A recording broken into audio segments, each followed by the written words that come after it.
Assalamualaikum warahmatullahi wabarakatuh.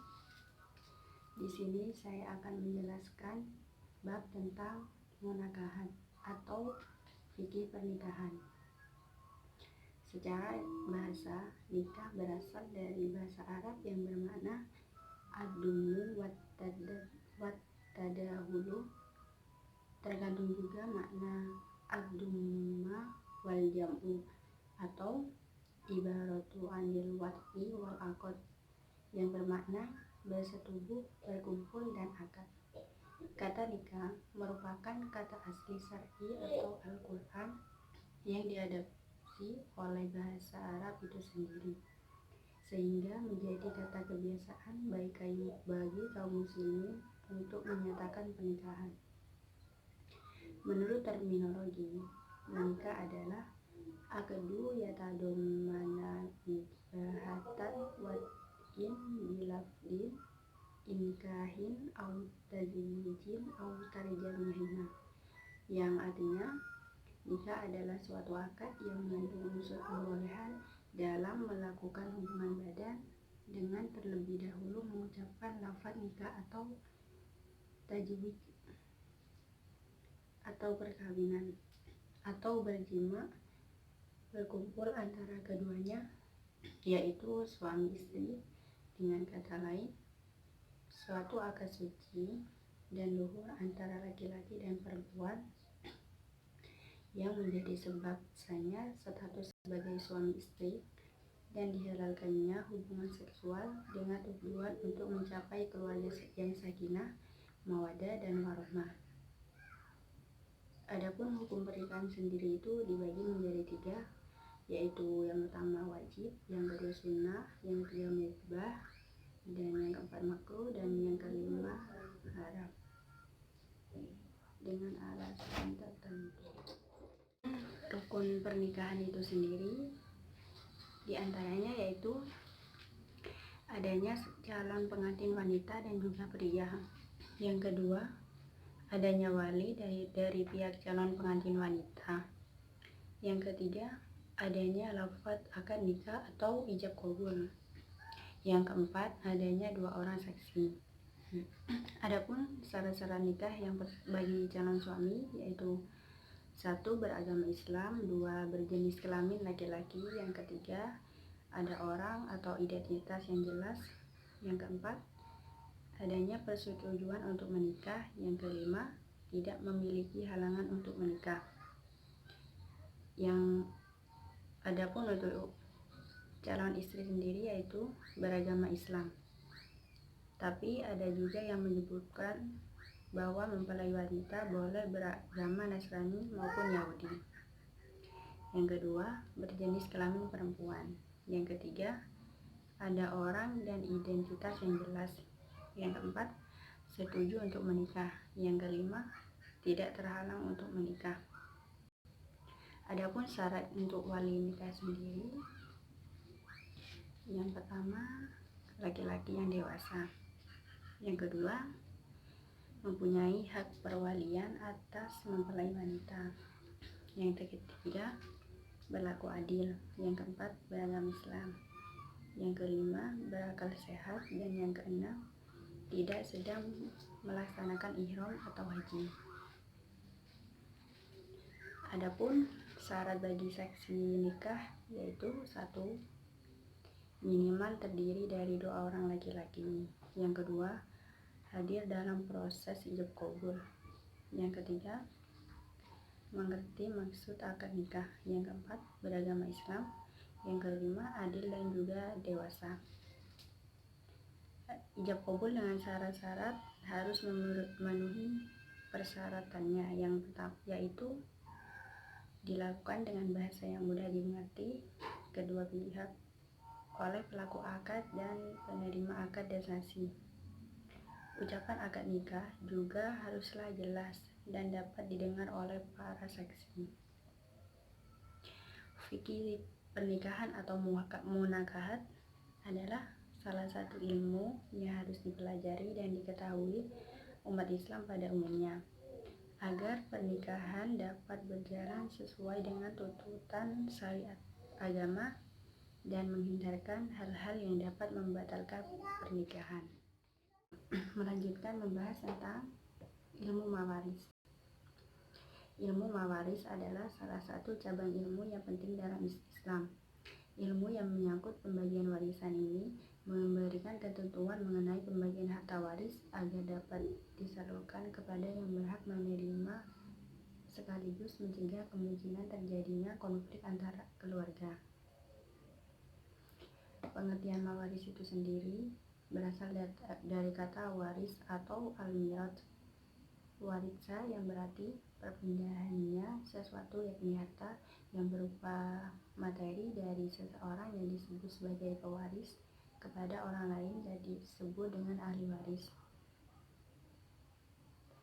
Dasar hukum mawaris sendiri yaitu mengatur hal-hal yang menyangkut harta peninggalan atau warisan yang ditinggalkan oleh ahli waris atau orang yang sudah meninggal.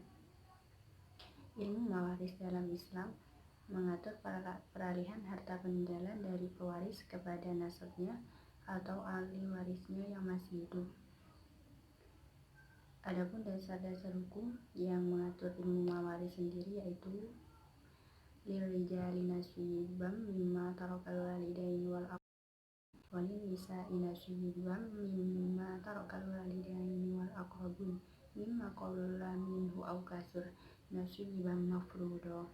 Ya, artinya bagi orang laki-laki ada hak bagian dari harta peninggalan ibu bapak dan kerabatnya, dan bagi orang wanita ada hak pula dari harta peninggalan ibu bapak dan kerabatnya, baik sedikit atau banyak menurut bagian yang telah ditentukan.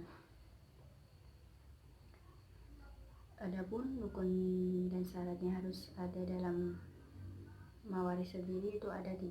Yang pertama, al-muwaris atau pewaris, yaitu orang yang memiliki harta warisan yang telah meninggal dunia dan mewariskannya kepada ahli warisnya. Selanjutnya adalah al-muwaris benar-benar telah dinyatakan meninggal baik secara hukum maupun medis. Yang kedua, al-waris atau ahli waris. Al-waris atau ahli waris adalah orang yang dinyatakan memiliki hubungan nasab atau kekerabatan yang merupakan hubungan darah, hubungan akibat perkawinan, atau akibat memerdekakan budak atau hamba sahaya. Syarat ahli waris adalah ia dalam keadaan hidup pada saat al-muwaris atau orang yang memiliki harta waris meninggal dunia. Termasuk dalam hal ini adalah bayi yang masih berada dalam kandungan, meskipun ia masih menyerupai janin dan ia terkait nasab dengan al-muwaris. Baik pria dan wanita memiliki hak untuk memperoleh warisan. Yang ketiga yaitu tirkah, adalah harta atau hak yang berpindah dari al-muwaris atau pewaris kepada ahli warisnya. Harta tersebut dapat dikatakan tirkah apabila harta peninggalan al-muwaris yang telah dikurangi biaya perawatan, pengurusan jenazah, utang dan wasiat yang sesuai syariat agama Islam untuk selanjutnya diberikan kepada ahli waris.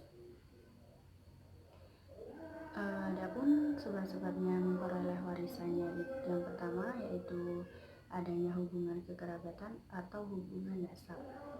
Kekerabatan artinya hubungan nasab antara orang yang memberi warisan atau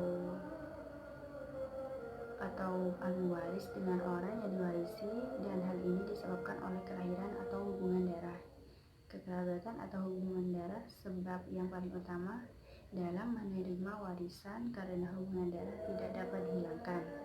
Yang kedua, adanya hubungan pernikahan.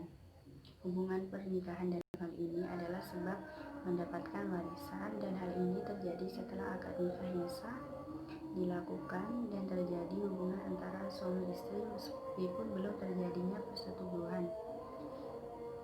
Suami istri yang melakukan pernikahan tidak sah